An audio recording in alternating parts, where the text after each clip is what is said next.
Cuando Carl Jung habla del mito personal, se refiere a una narrativa simbólica y arquetípica que da sentido profundo a la vida de un individuo. No se trata de una historia imaginaria o una fantasía infantil, sino de una estructura viva que surge del diálogo entre la conciencia y el inconsciente. Así como las culturas desarrollan mitos para explicar el mundo, el alma humana, según Jung, necesita también una historia que le proporcione propósito, dirección y significado existencial. Ese relato íntimo es el mito personal, la trama simbólica a través de la cual el individuo se comprende a sí mismo en relación con el cosmos, con los demás y con su destino interior. Este mito no es algo que se inventa desde el ego racional. Por el contrario, es algo que se descubre a través de un proceso de autoconocimiento profundo, especialmente mediante lo que Jung llamó individuación, es decir, el camino hacia la totalidad psíquica en el que el yo toma conciencia de su relación con el self, el sí mismo, la totalidad viva y transpersonal que habita en el fondo de la psique. En ese camino, el mito personal actúa como una estructura simbólica que organiza las vivencias, integra las contradicciones y otorga sentido a los momentos de sufrimiento, caos o revelación. El mito personal es, en palabras de Jung, la historia que uno se cuenta sobre sí mismo a la luz del alma.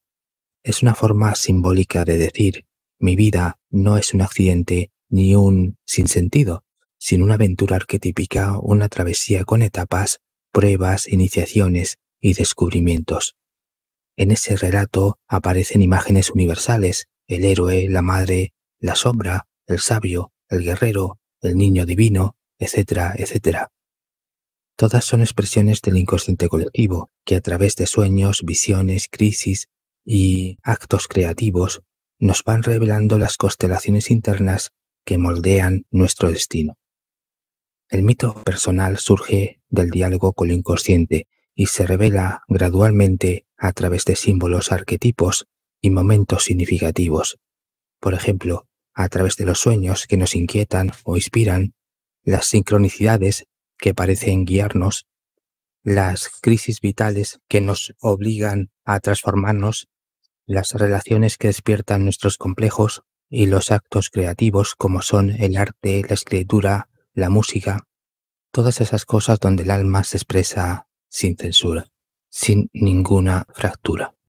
Este relato no es fijo ni definitivo, va evolucionando con cada etapa de la vida.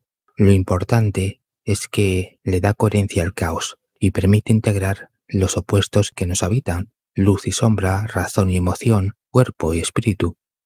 Entonces, ¿por qué es importante descubrir el mito personal? Jung advertía que sin mito personal la vida pierde profundidad. El individuo queda atrapado en rutinas sin alma, en ideologías prestadas, en roles sociales impuestos. Se vuelve susceptible a la neurosis, al vacío existencial, a la alienación.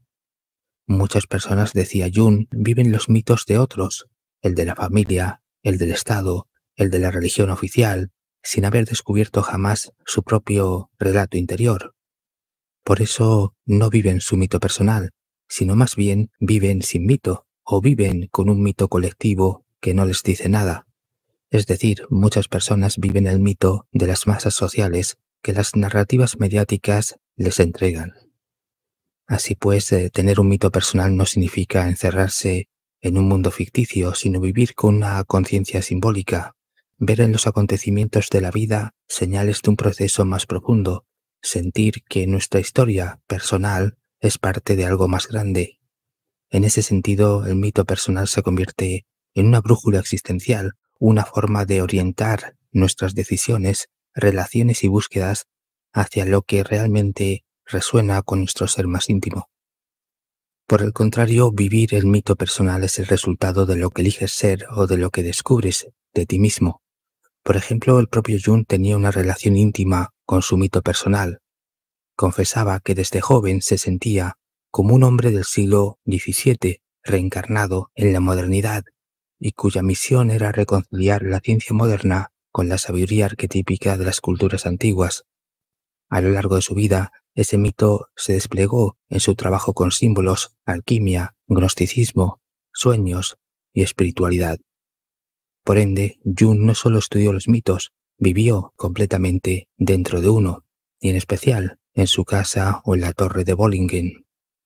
Y esa conciencia de estar encarnado o de estar encarnando un mito vivo es lo que le permitió enfrentar las sombras de su época, las guerras, el racionalismo extremo, el nihilismo moderno, y le permitió enfrentar esas sombras con una visión profunda y transformadora. Su mito personal le dio una razón para vivir, para investigar, para crear. De hecho, el mito personal de Jung se le transmite a sí mismo en el Liber Novus y en el Aion de muchas maneras. Esencialmente, Jung se explica a sí mismo simbólicamente. Lo mismo ocurrió con el filósofo Friedrich Nietzsche, cuando escribió su libro Así habló Zaratustra, porque él se veía a sí mismo simbólicamente como un profeta lleno de sabiduría que descendía al mundo de los hombres con un mensaje importante sobre la creación desde su propia perspectiva, desde su propio significado.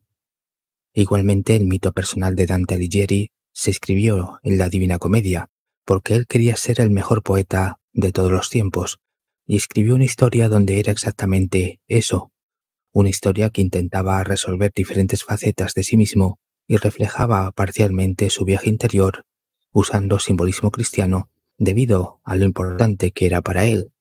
Y lo mismo se puede encontrar en el Lobo Estepario y Demian, donde se contiene el mito personal del escritor Hermann Hesse. Así pues, el mito personal es también conocido como la ficción rectora en la psicología individual de Alfred Adler, donde la ficción rectora es una forma de marcar tu vida y poner las cosas en perspectiva. De dónde has venido y hacia dónde vas, tu historia sobre quién eres o qué quieres llegar a ser y cómo quieres impactar al mundo para mejor. Ahora bien, cabe resumir y explicar algunos aspectos del mito personal en la psicología junguiana. Es decir, el mito personal se autodescubre, se explora y se desarrolla, y al mismo tiempo puede cambiar y adaptarse a las circunstancias de la existencia, o sea, de tu existencia. ¿Por qué? Porque el mito personal necesita actualizarse constantemente para mantenerse vivo, auténtico y poderoso. Si no se renueva en contacto con la realidad concreta de quien lo vive, se convierte en una estructura vacía, sin alma. Lo mismo ocurre con los mitos colectivos. Cuando dejan de reflejar la experiencia real de una cultura, se desmoronan. En el siglo XX, los mitos colectivos tradicionales de Occidente, es decir, la religión, el progreso y el humanismo racionalista, comenzaron a perder fuerza simbólica. De ahí proviene gran parte de la crisis espiritual y psicológica que vivimos hoy. Como sociedad hemos fallado en crear un nuevo mito colectivo que esté verdaderamente adaptado al alma del presente. Y los poderes fácticos, es decir, los centros de influencia mediática, ideológica y tecnológica, se han dado cuenta de este vacío. Por eso están tratando de imponer nuevos mitos artificiales, diseñados más para el control emocional y social que para alimentar el espíritu. Mitos sin alma, sin profundidad, sin conexión con el inconsciente colectivo. Este vacío simbólico explica por qué tantas personas hoy se sienten perdidas, divididas internamente, desconectadas de los demás y del mundo. No hay una narrativa compartida que dé sentido, que una, que unifique, que eleve. Por tanto, el alma humana necesita vivir dentro de un mito vivo. Sin él, queda fragmentada. Y tanto a nivel individual como colectivo, nuestra tarea es redescubrir, reinventar o despertar ese mito profundo que nos devuelva conexión, sentido y trascendencia. Buenos días, buenas tardes y buenas noches.